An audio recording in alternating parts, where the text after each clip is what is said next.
and it's return exciting and pretty interesting. Key thing with the Inspire here, you see how our landing gear has raised up, retractable landing gear. That allows coming from that camera is capable of rotating 360 degrees. Our YouTube channel is so take that it's camera CopterShop. around. It's You're never going to have landing youtube.com/CopterShop. gear in your shot. You're just controllability between the flight controllers and our electronic speed controllers. You can have very precise. Let's get a little more done. Over here, our third iteration of our technology. It's probably our most powerful small tool that we've developed. Both of drones now use what's called our light bridge technology, and that's how we're able to see a definition picture on the screen. That's a 720p HD image that you're receiving, and that's transmitted with let me get in the picture here so you get a lot of transmissions and stuff like that. So everybody wave their hands. You'll be able to see just how long it's got to. Uh-oh. All right, better now. And you can see me waving my arm, and there's really minimal delay. Very much akin to like flying VFR, where you're going to want to do your panel scan, do your visual scan, and alternate between the two all the time. So always be aware of the environment that you're in and any potential hazards that might happen out there. What's important with GPS technology, it also increases an awful lot. Before we took off, when we fired this up, the drone was looking at the GPS constellation. If you're able to switch channels, that's why that one's breaking up there. You're on the same. The home point. Once that I'm also live streaming too. Oh, you are? I am live streaming out to YouTube. It loses Maybe don't. signal. We're good. I'm on channel 20 now. We'll see if that fixes it.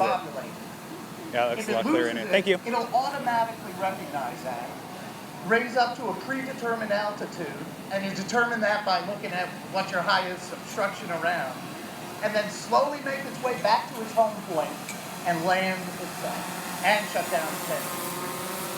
If press a button right on the controller to have it do that as well.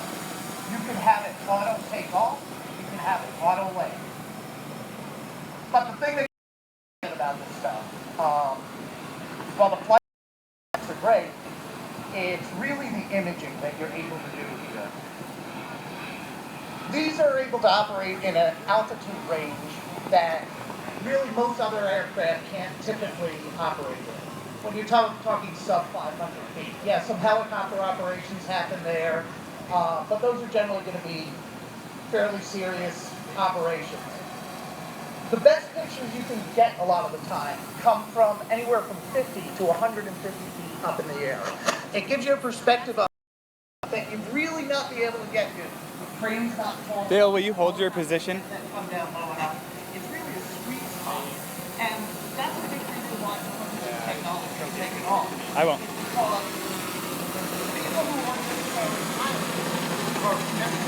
I'm gonna fly over you though. So Stacy had me go into custom, so that way. Everything custom was so bad, and I couldn't. Really? I'm on channel 20 right now. Oh well, that would have helped. I was on 20. Okay, so go. Do you want to do custom and switch it? So much to try to educate people about how to use it, how it should be international, and what is the best possible application for it. As you can see, one of the cool things that these guys can do is kind of flying in hand, which are awesome. Flying time on these, for these flyers, our battery time is about 18 minutes. Now the Phantom are flying about 20. Now, depending on your weather conditions and how you're flying, that's your overall battery life. Recharge time is a lithium polymer batteries. For these, we advertise a range as 2 kilometers, a bit less than a mile and a half. You are not supposed to go a mile and a half. You have actually limits and stuff like that, but if you maintain line of sight, that is our effective rules that people are expected to follow right now. They're supposed to not fly over congested areas at airports. We really appreciate EAA and Whitman fly here. We're flying in the cage here today. We're having a lot of fun out. The process of getting people coming into the sport time of what some of these general, simple, let's make. We've upgraded both the fans right now on the or shooting some cool stuff. Throw up an email like as it's happening board. Both these cameras are traditional 1080 HD, and they have a whole host of the kind of adjustments you traditionally. You can change your exposure. You can do burst shots. You can do long exposures. These systems integrate with. After that is his it looks like controller. On the left is now the by satellites at the time in the home position.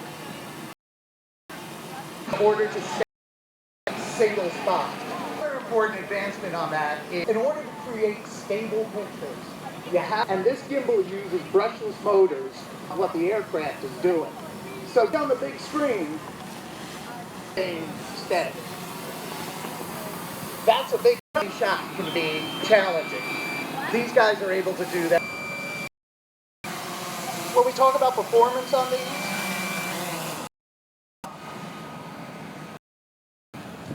but for the Inspire. By software, though, limit the altitude you can yell. So you might be able to go over above 400 feet above that at any location. That's cool. Let's go through. And another one of the cool is there are sensors at the bottom, comes close to the ground, and to protect the bird.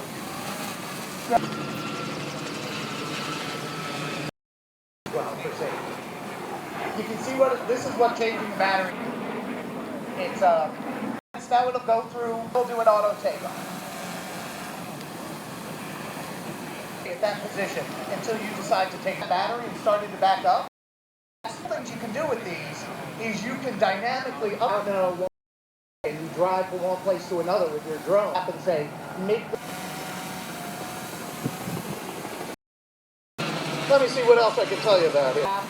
It also provides you a full log. Every log shows you your exact flight. You can replay it. It'll be at highest level. The controller, which I do not recommend. Inspire. So if you're a professional videographer, see the image on our iPad. How to pan and tilt, roll, but here all across, which is very cool. 3 minutes.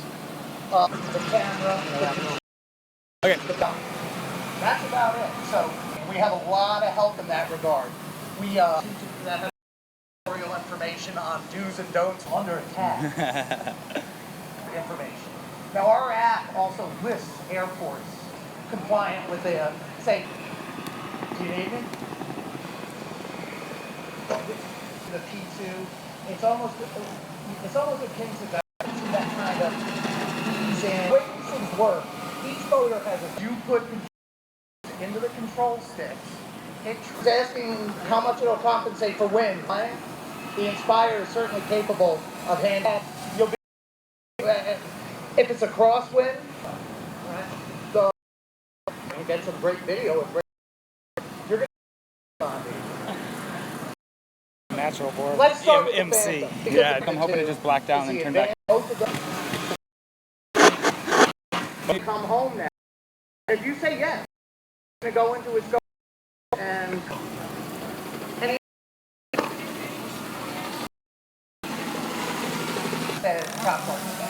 yeah. These questions is because it gives you an opportunity, it gives you a cushion to make mistakes. The flight, when I put in control input, it would, that's what, it's one of the popular using an iPhone. You download a little on the SD card, pop it back in the aircraft. No, that's the about it, and then the application is basic.